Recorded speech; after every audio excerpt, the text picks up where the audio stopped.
Guarantees. I guarantee it, Shady. Do you like him guaranteeing lesser interceptions? I need one favor. Can I go last? Okay. I just want to hear what these young gentlemen have to say. TJ? Well, I'll go. I don't like the guarantee.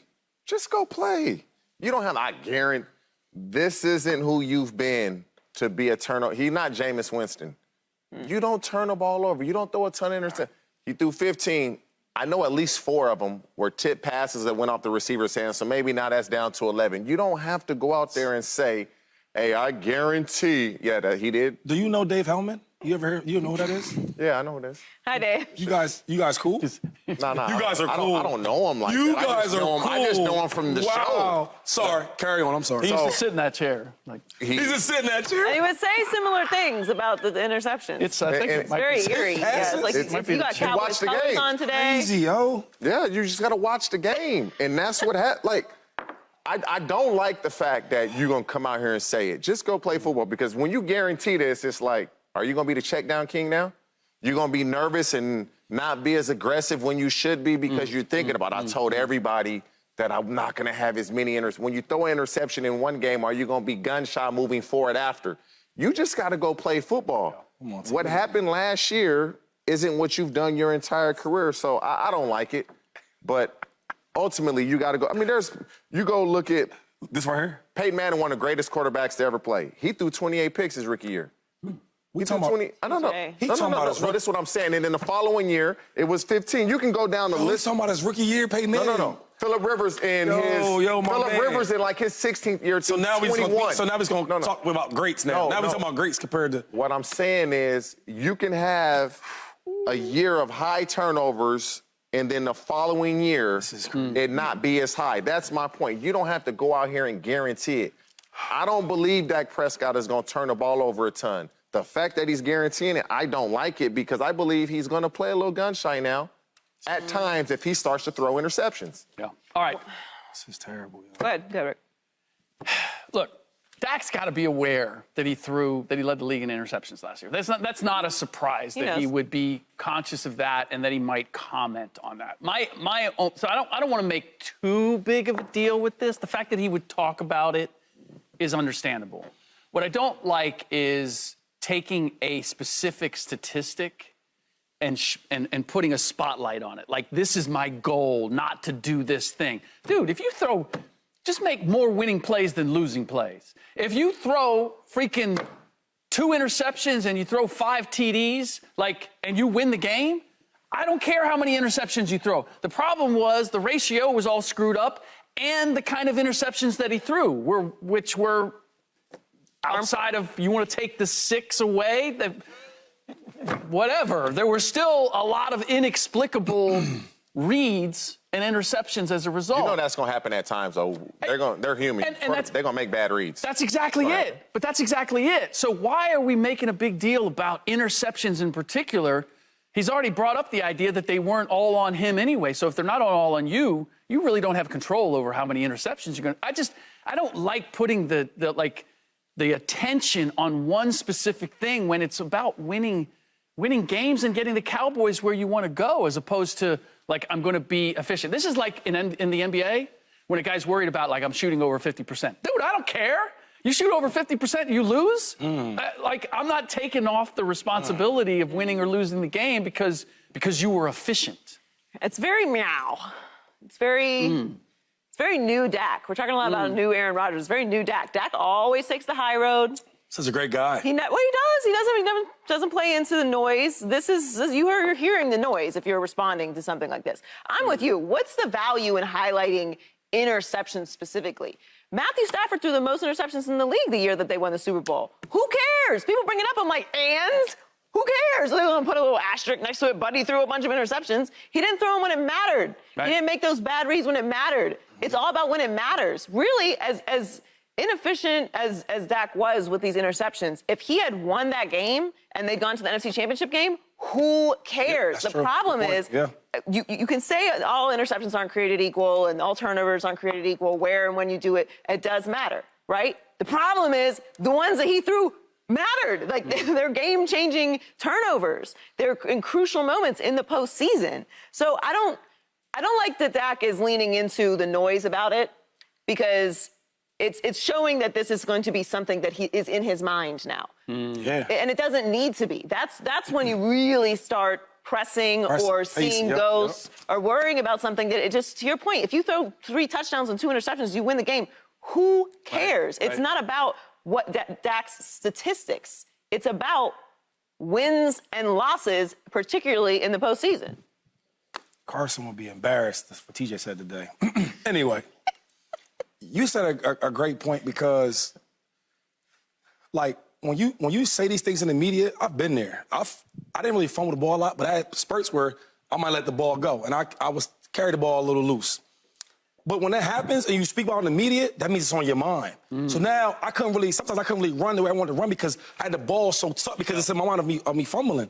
Where I can see Dak pacing. I mean, for him to say that, like, it means something. Yeah. And listen, my mom, she taught me to never call people liars. That was her thing. Don't call nobody no liar.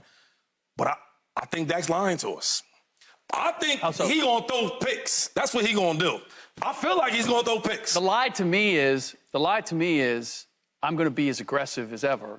And I was about to get to that. But I'm not going to throw interceptions. My thing is, okay, you had a bad year last year. You had 3 pick sixes. That's extreme to even know that. But anyway, he says that, I'm still going to be aggressive. I'm still going to go out there and I'm going to fire the ball. He said that.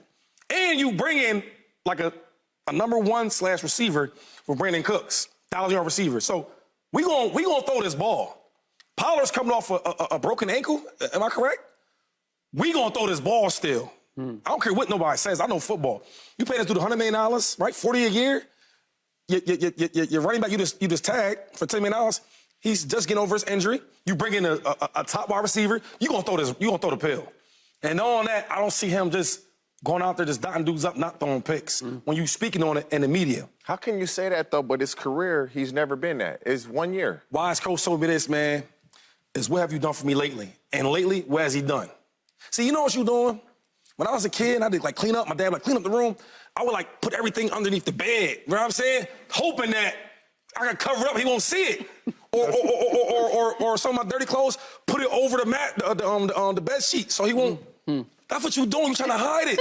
But eventually, it's gonna come out. He would get on his knees, look under the bed, and he would see what's wrong with this underneath the bed. Picks and Dak's game. So that's all I'm trying to tell you, man. That's all I'm telling you. Don't do that. What he did, even like you talked about like picks. It's one thing to throw picks, another thing to throw picks and still win games. Right? You're gonna be a little mad, but we won the game. Just like a game where you're playing terrible, but we win, you like, whew. But when I look at the Cowboys, all the close games, all the big moment games that they lose, it's the reason why is because of Dak's picks. Well, also, just particularly for this type of a guarantee, I feel Dak, like when he made a little joke about the tips and all that, you can say you have 13 picks on the season, which he did in 2017. Yeah, one of them years. Yeah. Right. You have 13 picks. There's 2 games left in the season. And you have one terrible game, but you end up still making the playoffs. Right. Well, now all we're talking about is how many picks he threw, because he had some 3 interception game that blew his number from last year. Like, this is guaranteeing things in sports, unless you're Joe Namath, generally doesn't end up putting you in a good situation. To your point, this is not Dak at his best in talking to the media. Like, Dak has always been able to maneuver around, because look, he is good at that. He's really good at that. Very good at right? it. He's always been able to do that. Quarterback. Yeah. And Jerry's always been good at that. Yep. And what I've heard, the latest comments by Jerry and the latest comments by Dak, like, there's a shift here in how everybody is looking at Dak Prescott, including Dak Prescott. Like, I'm not thinking about winning games. I'm thinking about just not losing them. And when you got a $40 million quarterback, you're expecting more than that. And wait, and like, I never seen interceptions be so funny. Like, they was having a good time with them picks. Well, but it was the 10s and the tips. It was the... Man, listen, I ain't never known picks to be that funny. What happens when he has one of those type of games you just spoke of? 3 interception games, and they lose. Yeah. That next week, he going to be gun shy. And this is why I don't like the guarantee, because he's going to be thinking, oh, man, I told him, you know, back in training camp, he's going to Give him my play word. a little. He's going to be like, you fumble the ball a couple times, receiver. I've been there. I was a punt returner. I never forget. We're playing the Steelers, and Chris Gardocki, he was a punter, and he had a knuckleball. Man, I used to be looking at that ball like, don't drop it. Don't drop. The ball just moving. Bow, drop it. You be like, God. That next punt, Peter. I ain't even trying to. You're thinking about it. Yeah. Because of what just happened. And you had that 3 interception game, especially a big game. That following week, he's going to be somewhat gun-shy. And it's interesting because Mike McCarthy is calling plays now. He's come out and made that statement about running the ball. They were already running the ball a lot. And there's an expectation that it's going to look different because Kellen Moore is not there. Is it going to be more simplified? Is it going to be more like what they did with Cooper Rush? Are they going to push more into it? But they have Brandon Cooks. You got CeeDee Lamb. You have all these weapons. So there's no version of the Cowboys where I see where they aren't still emulating a very aggressive offense. So putting Dak in a situation where putting himself in a situation where he feels like he has to just not make those kind of mistakes. You can do that when you're Aaron Rodgers. Aaron Rodgers will throw a ball away. He's not going to throw interceptions because he'll see it and he'd rather throw it away than throw an interception. And it could be argued sometimes that he needs to press more. Like he's overly concerned about being inefficient where he should take that chance. This is it's a thing for me that he really is talking about it. Mainly because if he was somebody who addressed things in the media all the time, I might not think that much of it, but he never does. He's the Cowboys quarterback, and he always maneuvers around it. The Cowboys are 6-13, including playoffs, when Dak throws multiple picks. Come on now, told you. He had a bad thumb, too. And I truly think that, like... We're back under the bed again. Back under the bed. Look, you impressed, though, because even when you said that about the punt returns, I'm thinking, like, dang, that's in everything. Like Nick Foles, right? He didn't really throw picks. And they made a big thing about it. And he'd be in the media, like, in the media saying, you know, that's not my thing. I'm not going to throw picks. I'll just throw it away. And there was some times where, like, you're so conscious of you not throwing picks where it might be a pass to be made. Right. Nope, I'm throwing away. It's like, because it's on your mind. Same thing with, I remember myself, like, if I might miss a pass protection, 1 or 2, it's a long game, so you're going to miss some stuff. But I'm like, man, listen, I ain't going on no route. I don't care what the play is. I'm going to make sure I'm getting this block assignment. And you get so tied up on that where, Shady, you're supposed to be in the flat for the pass. Right away. You're not really playing, you're thinking. You're not really playing. That's when you start pressing. It's human nature, too. Human nature. Right? If you...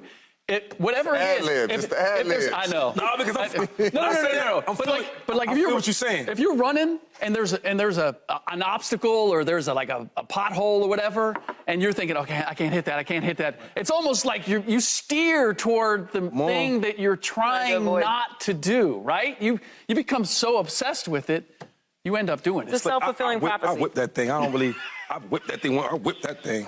I ain't doing 2 hands. No, I learned how to drive in Pittsburgh, it's like 14-year-olds. So you know all about potholes. Pothole Central. Subscribe here to get the latest from Speak, and go watch a few segments from our other shows on FS1.